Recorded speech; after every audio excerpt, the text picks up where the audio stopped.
see, please.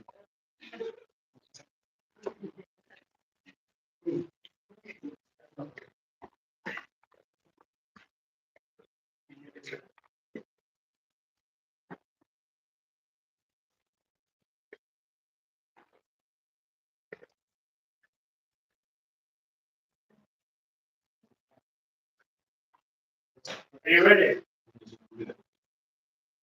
Cheer. Check.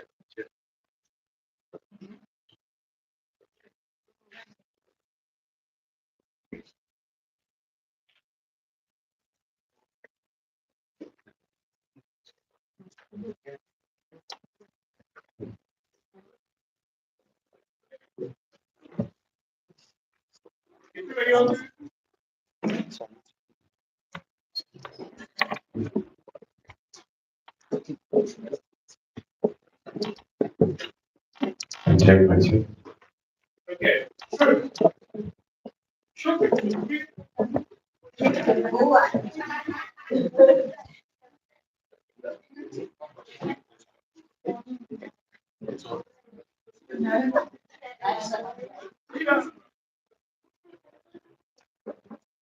One. Hey, Tom! Come on, Lacey. Take it away.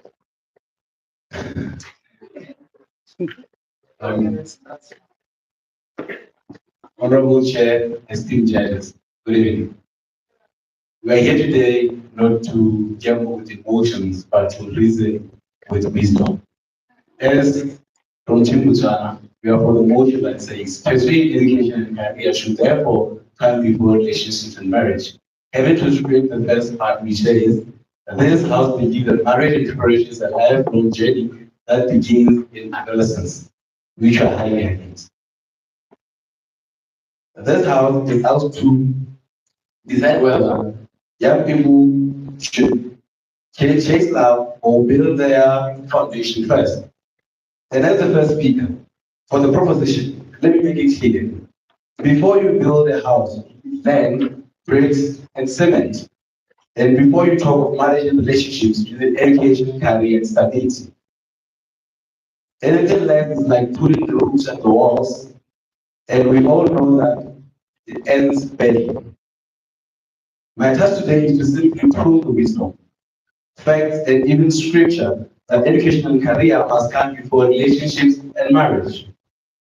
And by the time my argument is done, the opposition will be left with no ground to stand on. And even to cement more on my argument points, let me start off by defining some terms. Education is a formal name which we all know from school and college and university. And then we have career, which are skills and skills that you are equipped and established at a young age. Then eventually we stick to my first point on being education lays the foundation for life. According to UNESCO 2023, every additional year of education increases future earnings by 10% on average. Without education, even relationships and family suffer because lack of knowledge brings limited opportunity. Moving on to my point number 2.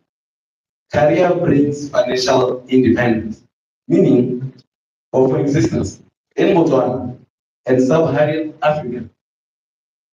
Unemployment among youth is high, and reference to the World Bank, it shows that the statistics by 32% in some regions, marrying with a stable income leads to higher conflict, divorce, and dependency.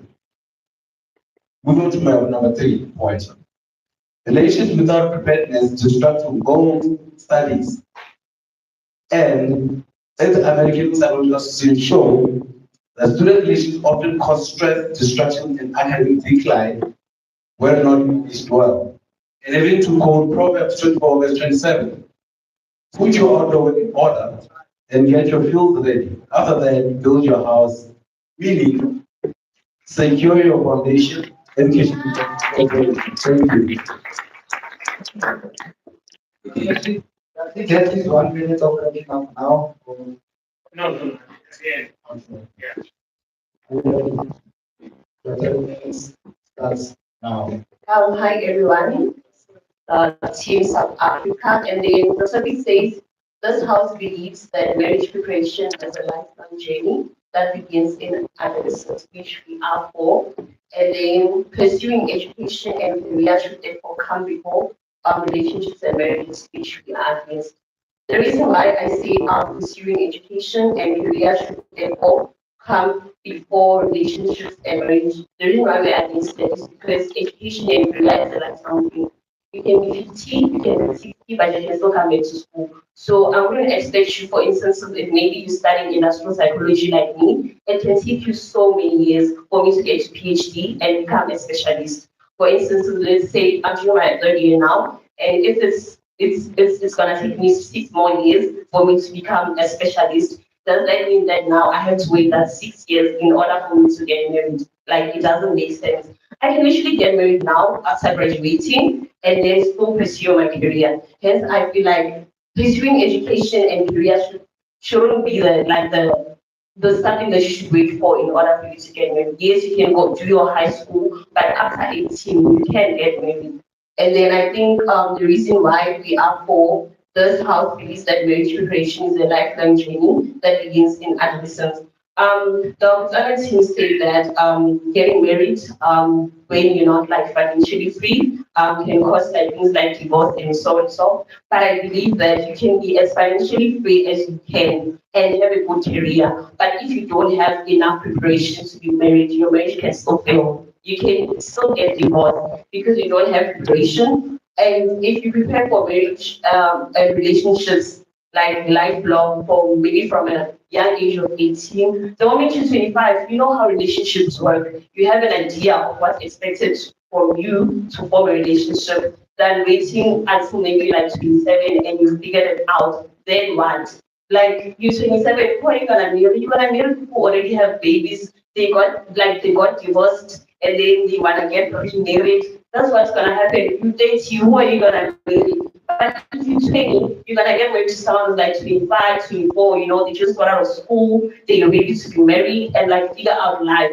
I mean, isn't marriage supposed to be figuring out life with your partner? So yeah, that's what I think.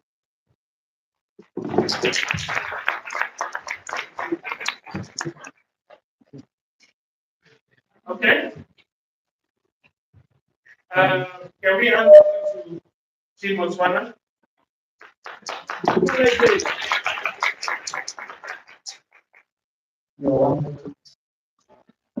No, 3 minutes. Three. And then it's 18. Yeah, three. And then in the second round, 1.5 minutes. One team. 1.5 minutes team. I speak for 3 minutes. And then you and your team will have a minute and a half. And you can choose who's forward. Are you ready? Dr. starts now. Ladies and gentlemen, I believe that the first speaker has laid the foundation of this house. All now argument that pursuing education and career should come before relationship and marriages. And I'm here just to lay brick upon brick until the structure towers so high that no position won't be able to see its rooftop, ladies and gentlemen. For me to first explain why we are against the first part of the motion, yes, it may sound poetic, but it is misleading because marriage preparation is not a lifelong journey. It is a conscious decision. As I believe the first speaker has said, that you make a choice for you to build your life with your partner. So it is a conscious decision that begins when a person has achieved maturity, and in our case, we said with education and career stability. So one thing that my speaker mentioned first is that we want education and career to be first prioritized because according to research in the Institute for Divorce and Financial Analysis of 2022, when couples marry before establishing their careers, they face different financial challenges, which include food, getting to pay rent without steady income, which creates more conflicts and they end up divorcing. Also, in our country, Botswana, according to World Bank 2024, which is a recent research, we saw that 26% of people who are getting into marriage without stable careers and income is like starting a journey with your car, yet not putting fuel. Ladies and gentlemen, love may be sweet, but love does not pay your rent. Education and career create the bread, and marriage is sweeter than the bread of the table. So, early relationships are made more fragile. Studies show that 80% of the relationships started before the age of 22 tend to break apart.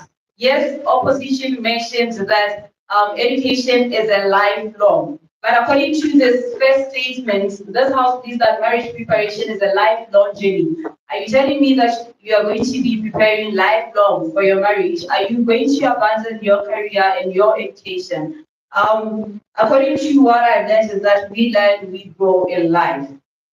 So as you continue to learn and grow, then you will be able to later get into marriage. As I said, it's a choice that you make. So why should we get to rush into it? Education and career build marital quality later. Higher educated individuals tend to be having different skills, better communication. That is what you learn at school, if I am correct.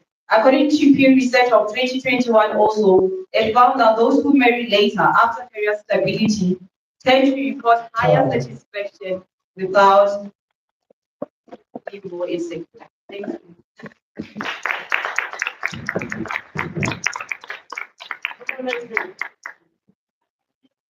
Maybe.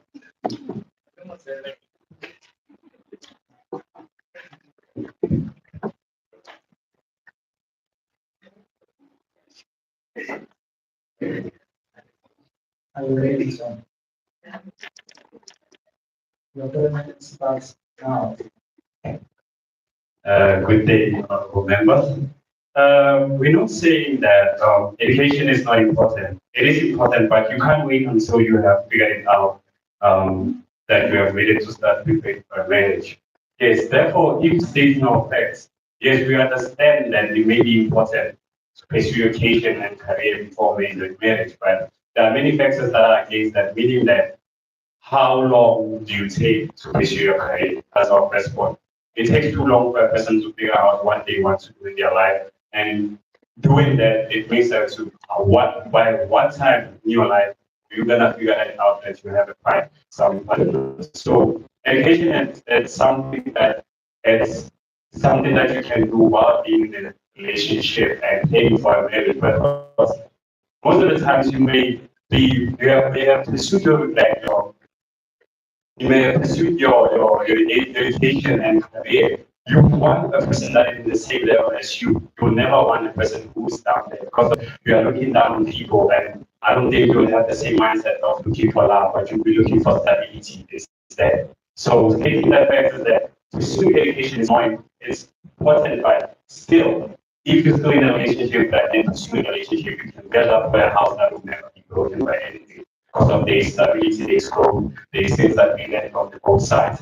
Meaning that it's nothing that is going to destroy both the relation or a connection created from that. So the house believe that marriage is the relation for life also generation that begins in adolescence. That's where the maturity and level of understanding has been developed. I meaning that things you have understand things deeply. That's where you have grown to make affirmative decision and based on what you want and what you need to do for your life. I think in terms of a lifelong journey, it is quite some good work for that. You don't start now like figuring things out. You figure out some things while you're still growing up. Because with growth comes with experiences, and with experience comes wisdom and understanding to that. So we believe that marriage is a preparation for a lifetime that begins in adolescence because of many factors we influence that, and you have the ability to make good self-decision that will make your relationship to be strong, young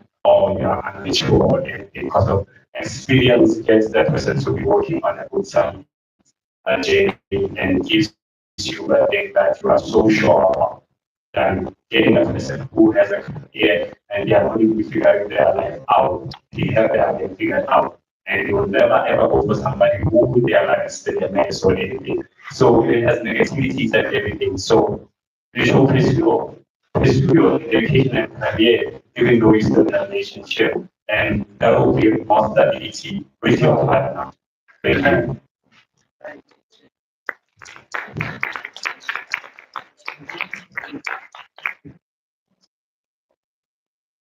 I'm ready for your now. Having 2 minutes.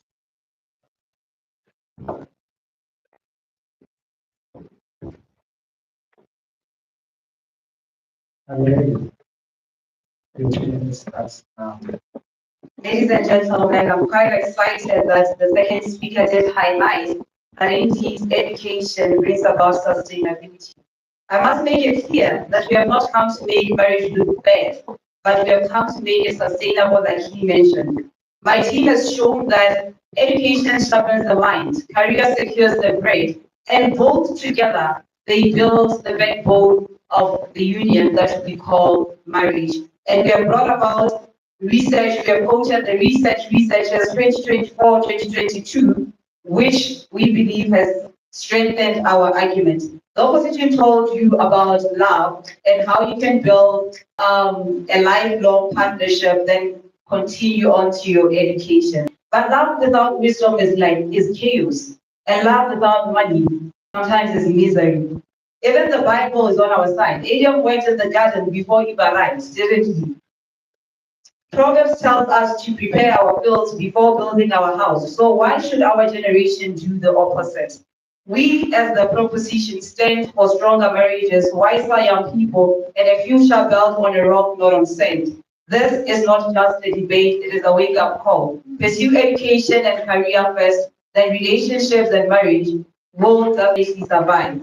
They will not only survive, but rather they will thrive. And that, ladies and gentlemen, is why this house must agree with us today.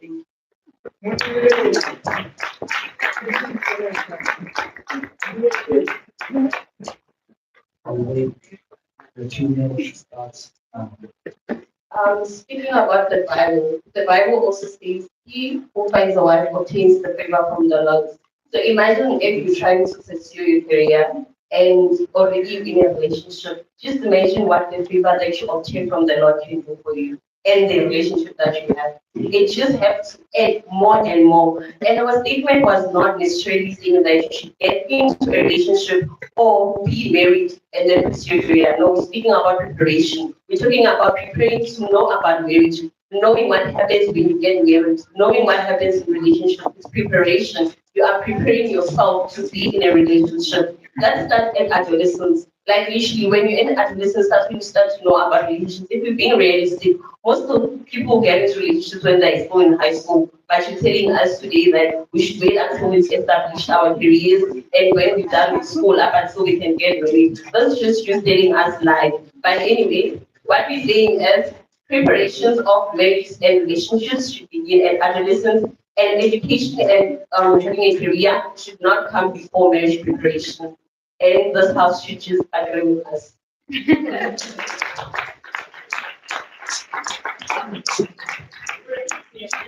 you want me to respond, you have to.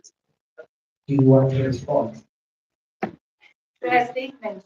Yes, you want. Not to a statement. If you feel like I wish I had an opportunity to talk again, you don't have to take it. I just look at the smile of your face and I felt there were ideas that you wanted to voice. You can decline. If you decline, I'll give them an extra minute as well. So you both have 1 minute if you want to say it.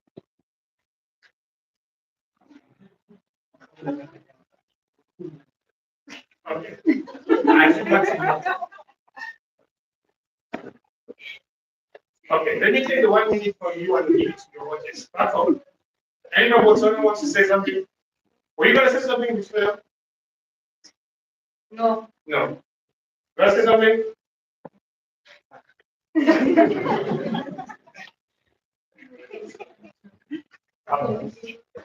And back to the context, when it comes to South Africa, you understand, you have to understand that basic things are not there. And we lack our development in many things like relationships. So basing everything on what the context, like from coming from the context, it's like you know your background, you know where you're coming from, and you know who you are. So basically, at the age of adolescence, that's where you have developed many of your character, and you know yourself by then, and you can get in this that relationship with somebody so you can build something that can be so strong and can never be ever be broken by anything. So we all need to grow up with one another, knowing what is the other person's like what is the other person, who is the other person specifically, and what is their motives and everything. So that comes with growth and that comes with adolescence because of, I think many characters have been built and you become known to be somebody else somewhere, understand? So I can be important as well. Basically. Yeah, I don't want to lie. That's it. Thank you. Let's give up both teams.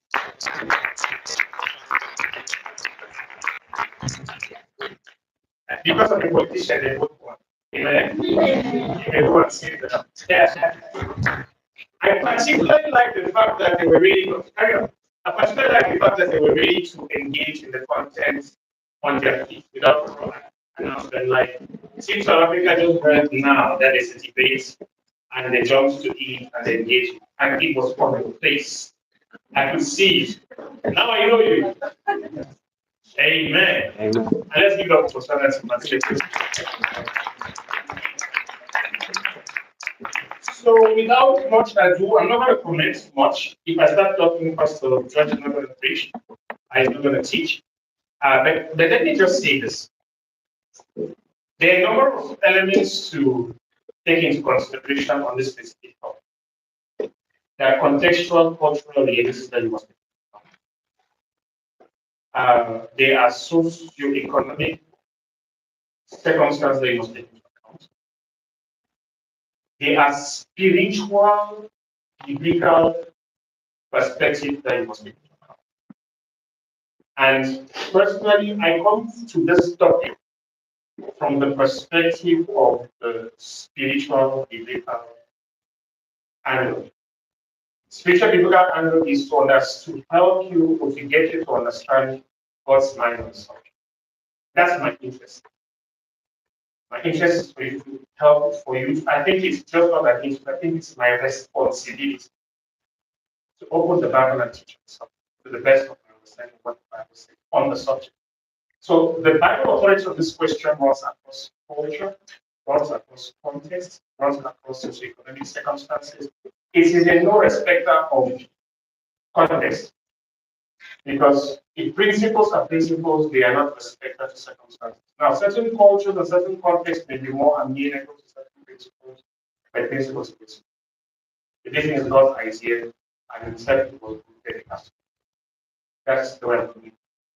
The second reason or the second approach or second thing that I'm coming, second perspective for which I'm coming at this topic, which is my principal interest, has to do with the fulfillment of purpose, which is my biggest burden. That you will find the right person to serve and live out your purpose. Because if you do not find that, your purpose can in that. That's these are those two perspectives. My interest is not about necessarily seeing where the wife out and having kids and living and having fun. I want you to be happy as a human being. I want you to be successful as a person. I want you to be able to find God and to be happy in love. I don't want to see you hurt. I don't want to see you living in a situation where you are very spiritual, you place things out. But what that means in your particular context, they vary from one person to another. Your preferences, your desires, what you want to do, choices, and how you see your life. I cannot even post that to you. The only thing that I have as a responsibility is to teach you Bible. So this is God's mind subject. And this is why you should be serious. And this is how you prepare. And part of that preparation is just having teaching session like the one we just came out of the year. From the month of last year, with Dr. George, Pastor George. Amen. So always look at it from that perspective. You won't disagree with the number of things that I say. I don't expect you to always agree. But I'm also not a pusher. Because whenever I'm convinced about something, I don't need you to agree. I just tell you. And I become like a mosquito in your ear. I pause it in and mosquito. Okay? Get it? So without much further ado, let's put our serious local Pastor Josh to come and just take the stage. Now he's going to also then take the opportunity to tell us a number, by the way, that's it, right? Is the wife not beautiful? Jesus. You see, pastors get married to beautiful wives and then they tell the congregation to marry the will of God.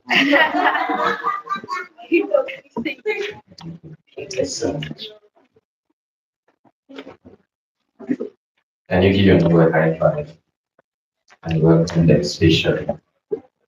High five should be high. Should be high. Oh, beautiful. Just beautiful to listen to our brothers and sisters speak on these issues. So we want to discuss building lasting relationships. We are coming from the premise that marriage is God ordained. This is not something that came from us. We are just trying to fall behind what the Bible teaches. There's something unusually exciting about marriage that I cannot seem to explain. Whenever marriage is mentioned, emotions go high. There's something exciting about the wedding ceremony when you find yourself in one. There's something exciting about the wedding invitation and pre-wedding photo shoots. Something really just nice about it. And this is God's design. Marriage was supposed to get attention, the kind of attention it's getting. But much more than that, it was supposed to be honored. However, yes, some people fast for their first time when it's time to marry. And they've been Christian for many years. You never waited on the Lord, you only decided to go hungry because you want marital settlement. So help me ask your neighbor, do you hear God? And how often do you hear God?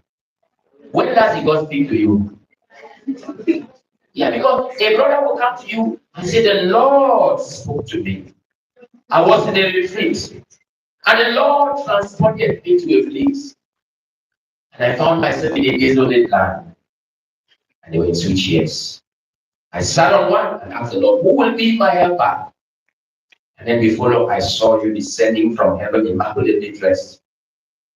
You came down and wiped my tears and occupied the vacant seat. And the Lord said that you are my helper.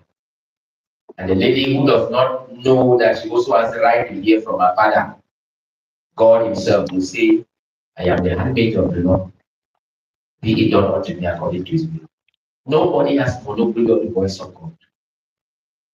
Hear God for yourself. No man or woman should hear God on your behalf. No matter how convincing they sound, you have a right to confirm with God. So don't say yes or no until you have gone to God. Prayer. So what are the foundations for hearing God? What does it take to hear God? The first one, of course, is that you should have history with God. You should have history with God. It should be that you've been hearing God over and over and over again. The second is have what? Mentors. And we thank God for people like Pastor J that is using to help our lives so that we can be properly aligned with God and his demands. Devote yourself to prayer, the word, and fellowship if you're going to hear God. These are foundations. Non-negotiable foundations. Grow in discernment. That's the next one. Grow in what? Discernment. Discernment is that ability that helps you to know that even though the voice I hear is the voice of Jacob, and the skin is the skin of Esau, this is identity crisis before me. Discernment. Not every appearance of light is light. Discernment. We need discernment though. Brothers, especially relationship. Like, can you tell that you are faithful if you're not in a relationship? Yes. It's just a different concept. We can debate that. Can you tell? Okay,